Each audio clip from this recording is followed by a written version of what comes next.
Before Eala hit a single ball in Cincinnati, the tournament already had a problem on its hands. Not an injury. Not a scheduling conflict. A ticket rush so fast, so overwhelming, that even the people who run one of the oldest tennis tournaments in the world didn't see it coming. The moment her name appeared on the draw sheet, something shifted at the Lindner Family Tennis Center. This is the story of how a 21-year-old from the Philippines turned a routine hardcourt stop into one of the most talked-about arrivals of the summer, and what it means for where her career goes next. Cincinnati is not supposed to be the story. It's the tournament that sits in the shadow of the US Open, the last big test before New York, the event that longtime fans respect but casual ones often overlook. It's also the oldest professional tennis tournament still played in its original city, a place built on history, tradition, and the quiet rhythm of a hardcourt season grinding toward its biggest month. That's usually how it works. People come for the tennis, not for the spectacle. Not this year. The moment Eala's match schedule was confirmed, fans didn't wait around to think about it.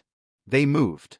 Tickets disappeared in a wave that tournament director Bob Moran, a man who has watched Carlos Alcaraz, Aryna Sabalenka, and Iga Swiatek rise through these same courts, reportedly described as truly unbelievable. For someone who has spent years managing the logistics of a WTA 1000 event, watching some of the biggest names in the sport come and go, that kind of reaction to a single player's arrival is not something you see every day. It wasn't just local interest, either. Supporters made their way in from across Ohio, from neighboring states, and from as far as California and New York, all for the chance to watch one player compete. Inside the venue, lines formed early. The energy, by every account, was electric, fans waiting, watching, hoping to secure a seat before the good ones were gone. What had once been a story confined to the Philippines was now, unmistakably, a North American phenomenon. To understand why Cincinnati reacted this way, you have to go back a few weeks, to Toronto. At the National Bank Open, tickets for Eala's second-round match reportedly sold out within minutes. She went on to play 3 consecutive matches on center court, each one packed. Tournament director Carl Hale said it plainly, he had rarely seen a player outside the top 5 generate that kind of demand. Her matches had to be moved to the main court simply because interest was too high to contain anywhere else. By his count, she had driven more than 5,000 ticket sales in that one tournament alone, a number that turns heads even at the highest levels of the sport. So when Cincinnati saw the same surge begin to build, it wasn't really a surprise. It was a pattern repeating itself, and getting bigger. Now organizers were facing a challenge few tournaments ever encounter. How do you plan around the demand generated by a single player? Court assignments had to be reconsidered. The wider logistical footprint, ticket sales, merchandise, food service, the entire atmosphere inside the venue, all of it now carried the weight of the Eala effect. Former British number 1 Greg Rusedski went as far as comparing her growing pull to Serena Williams, pointing to the Filipino fanbase that follows her from city to city, match to match. Andy Roddick, a former world number 1 himself, put it in blunter terms, everyone in tennis should be cheering for her. If hundreds of millions of people are tuning in because she's on court, he said, that can only be good for the sport. There's a version of this story that's just about numbers, ticket sales, seed rankings, box office. But talk to the people who've watched it up close, and they'll tell you it's something else. As one observer put it, fans aren't just showing up for the tennis. They're showing up because they love who she is, her personality, her style of play, that quality that makes people want to watch, willing to spend their hard-earned money just for the chance to see her compete. Her matches have stopped being just tennis events. They've become something closer to a gathering, of Filipino pride, of community, of people who found a reason to believe, wherever in the world they happen to be watching from. And then there's what happened on paper, before she'd played a single point in Cincinnati. Eala was seeded 17th. It doesn't sound like a headline number. But it's the highest seed of her career at a WTA 1000 event, a direct result of her climb to a career-high number 20 in the world rankings. In a 96-player draw, only the top 32 seeds get a first-round bye. That seed meant Eala would walk straight into the second round, skipping the chaos of opening round upsets and buying herself an extra day to rest and adjust to Cincinnati's conditions. Her first opponent would be the winner of a match between Romania's Elena Gabriela Ruse and Poland's Magdalena Frech. It's easy to read a seeding number and move on. But this one tells a story of its own, a summer that changed everything for her. It started in Washington, where she won her first WTA Tour singles title, beating world number 3 Jessica Pegula in the final. Then Toronto, where she reached the 4th round of the National Bank Open, the deepest run of her career at that level. 2 results, back-to-back, that reshaped how the tour looks at her, earning her increasing respect from her peers and pulling in attention from tennis media and fans who a year earlier may not have known her name. And now Cincinnati, a tournament stacked with the biggest names in the sport, World number 1 Aryna Sabalenka, Elena Rybakina, Jessica Pegula, Coco Gauff, and Iga Swiatek, all standing between her and another deep run. If her rise really is for real, this is exactly the kind of field that will prove it. A number 17 seed doesn't guarantee anything in a draw like this. But it puts her in position for something bigger, potentially a blockbuster meeting with one of the tournament's top names in the later rounds, the kind of match that could define this stretch of her season either way. But behind the ticket lines and the seeding milestones, there was a quieter story unfolding, one about the cost of all that success. Eala had played 8 matches in roughly 12 days across Washington and Toronto. That's a brutal stretch by any standard, and it left her needing to recover before Cincinnati even began. She also picked up a minor ankle issue in Toronto. Rather than push through it silently, she addressed it directly, telling fans she was healthy and grateful to be in good condition. Health, she said, always came first. So she did something that doesn't always come naturally to athletes riding this kind of momentum.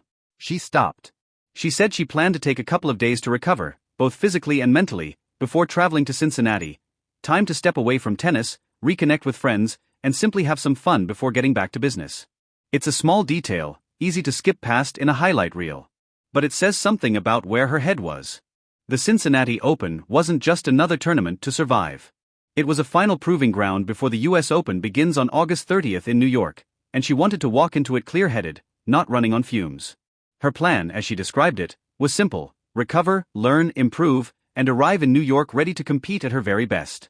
She's also been candid about where the belief comes from. The ticket rush, the crowds, the welcome she's received. She said it herself, that support has become a real source of motivation, an extra boost of energy and confidence heading into another major tournament.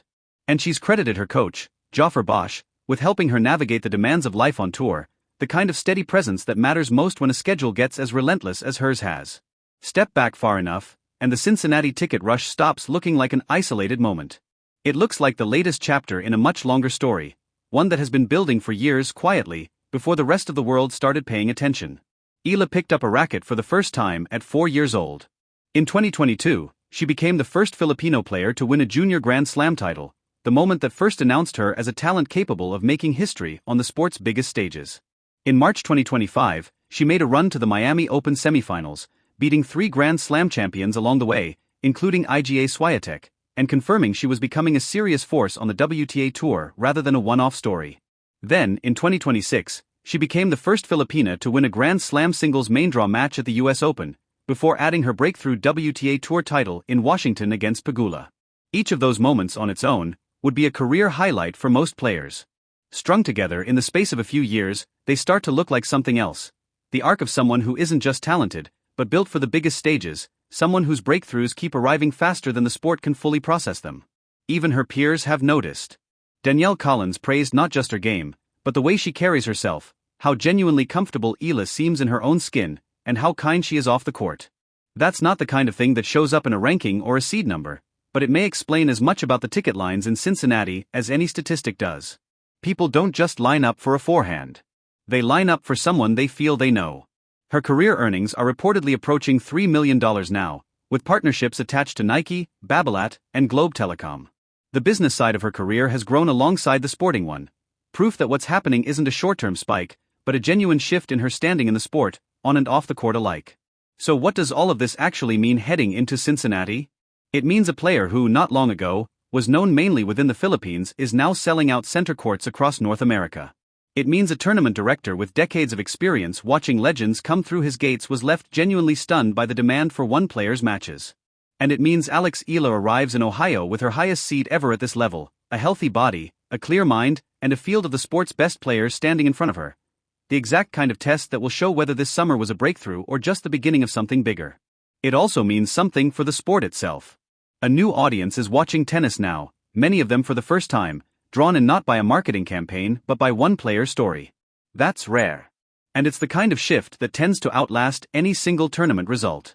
The Cincinnati Open usually plays second fiddle to the tournament that follows it. Not this time. Not with this storyline attached to it. Whatever happens on court in the coming days, one thing is already clear: Eala isn't just a rising player anymore. She's become a reason people show up. And the tennis world is watching to see exactly how far that can take her. We'll be following every match of her Cincinnati campaign, so if you want to stay with her story as it unfolds, you know where to find us.